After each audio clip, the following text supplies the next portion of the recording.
segment. So here we go. This is what we call here on Only Comics Newsflash Buddy.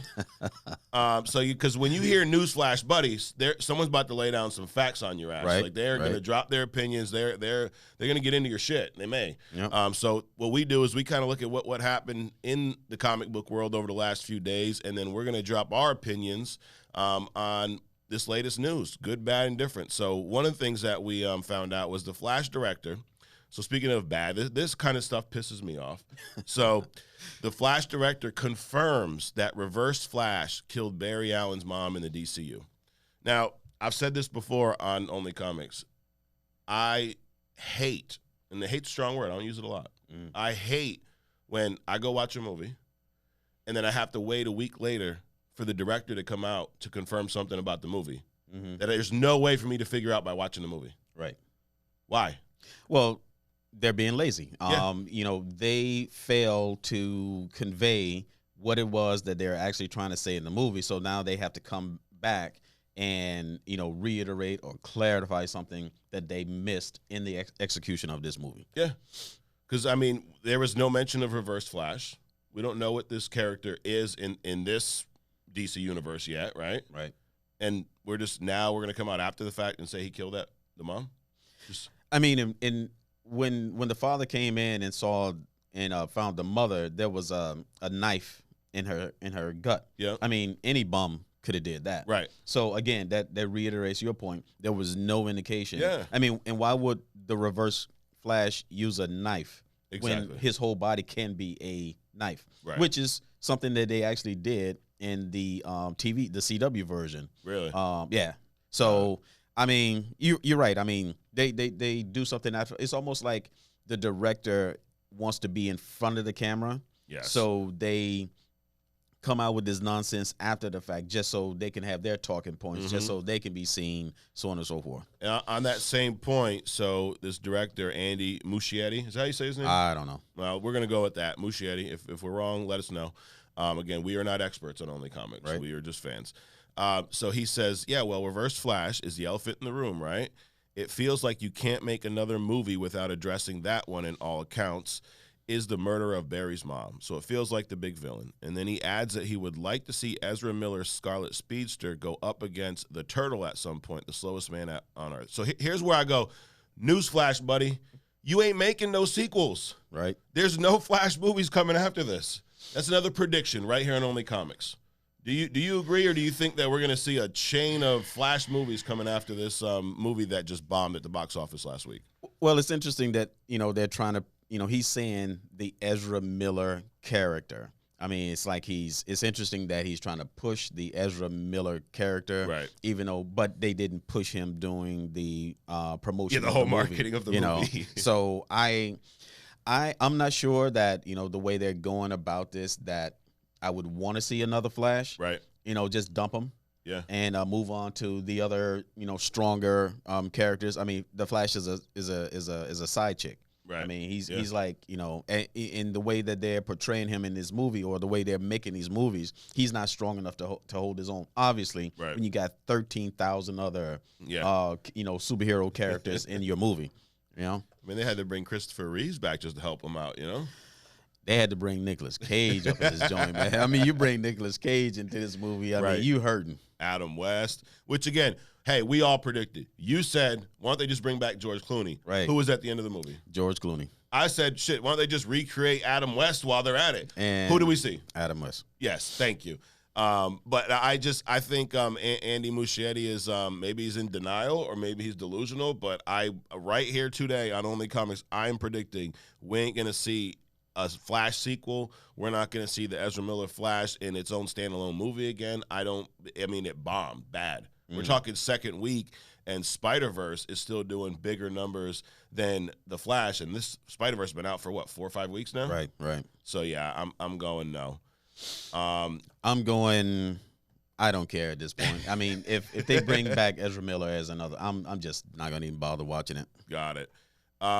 More Flash news. So, there was a Batman Beyond movie planned starring Michael Keaton as Batman. Now, here's the big if the Flash did well. If the Flash did well. Which he did based off of the overall feedback of the movie and the box office numbers. It did not do well. But what's well though, because I heard the Spider-Verse movie made 70 in its first weekend, and the Flash made 61. So I mean that's still a lot of money. Yeah. So what's well versus bad? I think Spider-Verse made 70 just domestic. And then I think that was Flash's maybe overall. But yeah, it was drastic. Okay. And then the drop off the second week with the Flash was massive. I think they dropped like 60% of their sales the second week. So it was barely anyone went out the first week, and then once the feedback got out, no one went back out the second week. Yeah, I was going to say word of mouth killed them, man, Yeah. because they just did not do a good job, and the people did soldier, the first, going out that first weekend. They just killed it for them. Yeah, absolutely. Now, on this note, though, I've never really watched Batman Beyond. Like, I shouldn't say. I've seen a couple episodes here and there. Mm-hmm. Hearing this news, and I shared my feedback about Michael Keaton as Batman. I thought he was great back in the day. I didn't think we needed to bring him back now at 71 years old. Mm-hmm. Not in the way that we saw him, but hearing that they were thinking about a Batman Beyond with Michael Keaton, to me, that seems much more appealing than what we just saw with the Flash movie.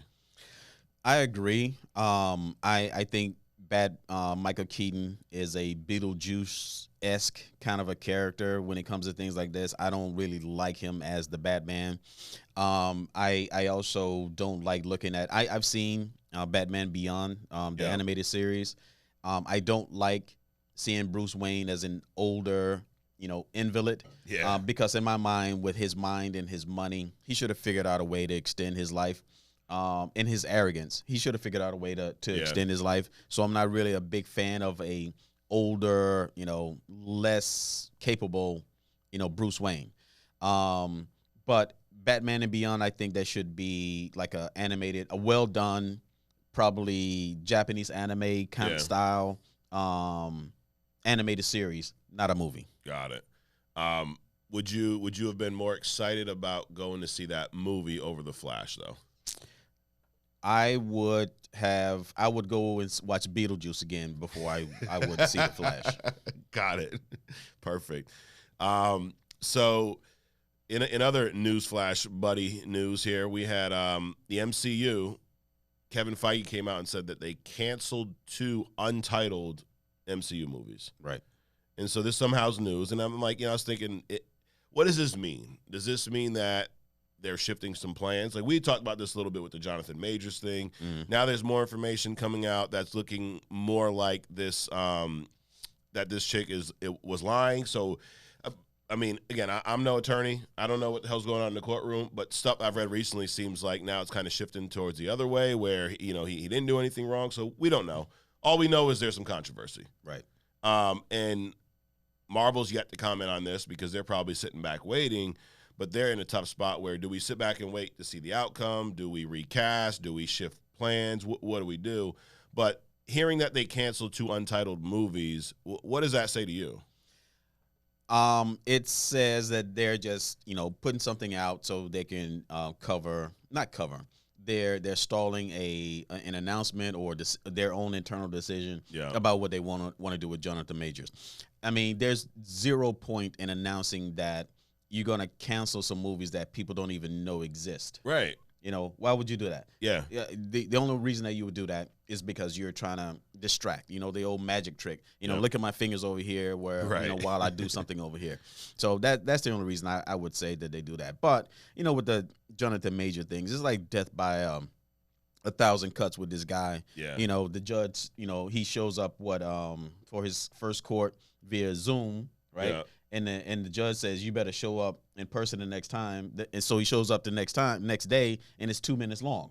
It's like they just putting him through the ringer just because they can. Yep. Why are we going through all this process? There's no formal charges. The text messages lean toward the girl. Right. Even if it is, the point is that there's no formal charges. why are they trying to create things for this guy? Yeah, and they've interviewed a bunch of eyewitnesses that are like, "Hey, we saw them together. She was drunk. She got wasted. So that's really what happened. Was this chick got wasted, woke up in her closet, knocked out, and had some scratches and stuff on her. Right. And of course, cops show up. They see two people.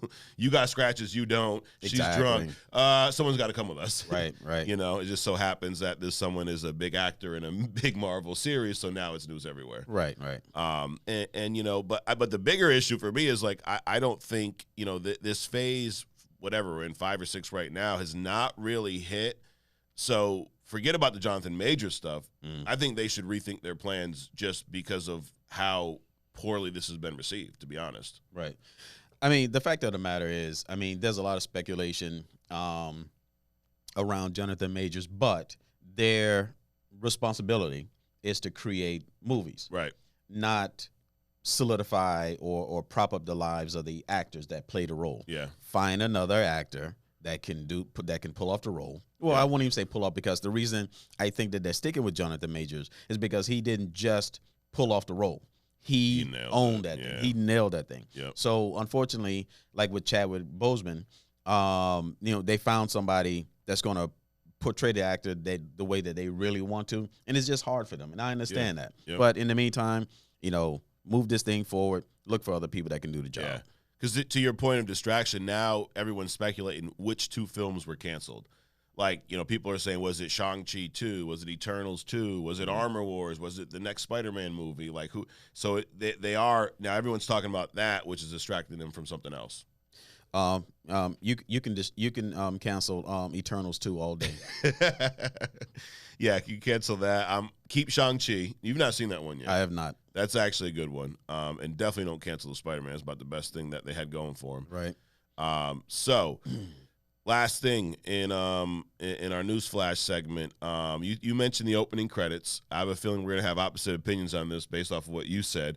Now, Marvel used AI. Well, this is the message being sent. Marvel used AI to create opening credits. Well, Marvel hired a VX studio who used AI to create the opening credits for Secret Invasion. Now, did you hear that before you saw the credits, or did you find that out after? I found out after. Okay, so when you first saw the opening credit scene, what'd you think? It reminded me of the the Frank Miller rendition of Wolverine. Okay. I just thought it was shitty art. Not necessarily that it was AI generated. Okay, you just didn't like the art style. I didn't like the art style. Got it. So I knew prior that it was AI. I heard this news. Now I loved it. I thought it was awesome. I feel like it set the tone for the show well. I liked the way everything was just kind of morphing into each other. But where the controversy comes up is fans, and this is I guess one of the downfalls of having so much information out there, because we're supposed to be talking about this episode, right? And then what are most fans talking about right now? The fact that they used AI for the opening credit scene, and a lot of fans are upset, and they're upset because they're saying that they're removing jobs, right? There's VX artists that should have built or should have made this credit scene. They didn't because they had AI instead. Where do you fall in that argument? Well, I'm on the fence about all this kind of stuff. I mean, AI is a tool. Yeah. Just like an artist's pen is a tool. Right. So, just like with Frank Miller, I personally think, his rendition of Wolverine was shit. Yeah. But, he's also an artist, so he has a right to his, to be able to express however, he wants to do these things. So I'm just kind of, on the fence on it. It just seems that the industry is pushing AI. They're trying to choke America on AI to make it so ubiquitous that, like a virus, I mean, it's going to build up mass below, threshold until it gets to the point where it's just going to, just wipe out everybody. And as long and people won't even, think about it. Right. As long as I can watch, Betty Boo Boo and look at Facebook, then, I go out that way and, we don't care about whatever AI does. Right. Yeah. I don't know. I'm kind of on the fence as well. It's hard because, one of the biggest critiques people have is, do you call that individual who is, and essentially what they're doing is they're entering text prompts into a software and telling it what to do, and then it creates the art. Now, I'm sure they still have to put the video together, right? It doesn't do the whole deal. But one of the big arguments is that person, they call that person an AI artist. Are they still an artist? No. No. Well, it's hard, right? It's hard. It's kind of like, I'm into making custom crafted wood products with a CNC machine. Yep. Would I be called a wood craftsman? By most people's standards, no. Because I'm not sitting there whittling with a chisel, and taking 30 days to do stuff. Yeah. But I do have to program a design into a computer, right? And that computer tells the machine, the router or the spindle what to do. Yeah. Now, does that make me a wood craftsman? I don't know. So is an AI machine an artist? Well, who knows? I mean, I would say yes, but no. Yeah, it's a little messy, right? Yeah, but to your point, you still need to be there. Like, the CNC machine ain't gonna make it itself. You still have to design it. You still have to put the pieces together. Well, not today. Not today. Tomorrow, forget about it. It's at like what point? And as I hear you, because it is just a tool, right? So, and you could argue, well, that individual who's entering in those prompts has to have a vision in his mind, and he has to tell the software in the proper way to be able to create what he wants. Correct. So you could argue that you can't just place anyone there. It has to be a certain type of person. Well, I mean, you can also look at how movies are made, right? These guys that are designing the movies and putting the movies together. They're sitting on these computers that's crunching all this video together, but they're still in the background, putting things together, time lapse, audio, video, right. Blah blah blah. Yep. So the AI machine is doing the same job as all these other people are doing, right? But nobody's taking credit away from them. They're not making the movie, but they are making the movie. Yeah, I mean, back in the day, painters had to like mix their own paints. Right. If you brought like Picasso or Van Gogh back today, and would they consider, if I'm drawing on a tablet, would they consider me an artist? Probably not. Probably not. I mean, they go to Home Depot, and you get a gallon of paint and drop 2 or 3 dots of this other color, and they be amazed. Yeah, probably cursing you out too big. Do you know how long it takes me to mix up that paint? You Absolutely. just did it. So we got this whole. It's blurry. It's muddy. It's definitely muddy. Yeah. Now, another thing, what it reminds me of, you've seen WandaVision. Yep. You remember that part where Vision is giving this, I think it's the White Vision, where he's giving this talk about the ship of Theseus, and it's like you have this boat or whatnot, and one piece of wood gets rotted out and they replace it, right? Yep. Is it still the same ship? Yes. And then he keeps going down. Well, what if 50%? And then what if it gets to the point where it's every plank on this ship except for one? Is it still the original ship? Absolutely, because some bodies of work is you got to look at the embodiment of the thing, and not at the thing. Okay. I mean, because you, Mike, are not the same person you were last year, because all the cells in your body have died and gotten replaced. Right. Are you the same person you were? We're not getting into mentally and all that other kind of stuff. Right. But physically, you are the same person, because you are the embodiment of Mike, not just down to the cell. And when I hear that and I think about the same argument, okay, so if a paintbrush is just a tool, right? Pre-mixed paint's a tool, right? We keep going. Then digital, my computer's a tool, right? At what tool does it now make you not an artist, right? Now you start using AI, are you now not an artist? The people that are in uproar about this are saying that the tool is the tool until the tool replaces a person. Got it. I think that's the transformation point. That's the tipping point. And that's what we're talking about. Yeah.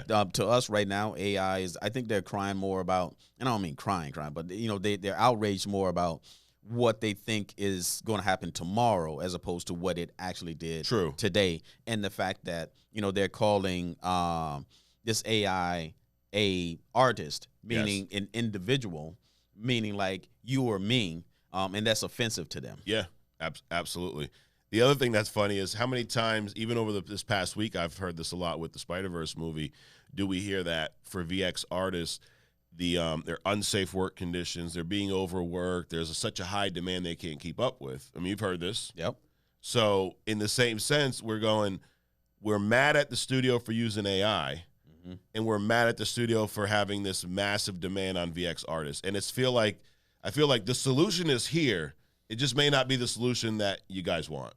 Well, they really be mad if they shipped all those jobs over to India or China, because they have so many people over there that could do that stuff. Yeah. I mean, they can just off US that entire industry, Right. or that entire process, and then we'd have a different kind of argument. Yeah. So at some level, I think people are just going to complain. Right. I'm not a writer for the comics. I just consume. I have my opinion about it. I don't know what they're going through, but there's a True. lot of politicking that's going on behind the scenes. Yep. We can see it with the directors. We can see it with the people, the court system.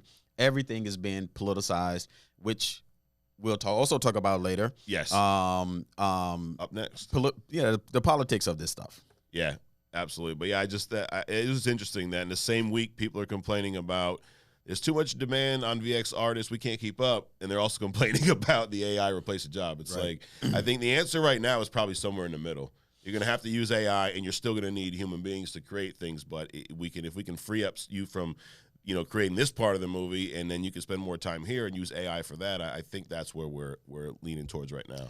Absolutely. It's a tool right now that can allow us to do more, potentially better. Let's just see it as that. Yep. And then just, move on.